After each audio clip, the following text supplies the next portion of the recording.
बहुत ही अहम खबर और बहुत ही बड़ी खुशखबरी है। बरतानिया में शहरियों को कोरोना से बचाव की वैक्सीन लगाने का अमल शुरू कर दिया गया है। बरतानवी हुकाम ने इस दिन को विक्ट्री डे करार दिया है।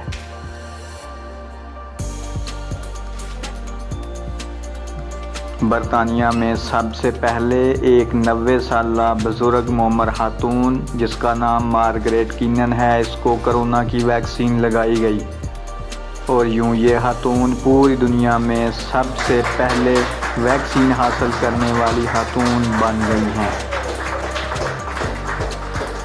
बरतानिया गुज़िश्ता हफ्ते दुनिया का पहला मुल्क बन गया था जिसने फाइज़र और बायोएनटेक की तैयार करदा वैक्सीन की।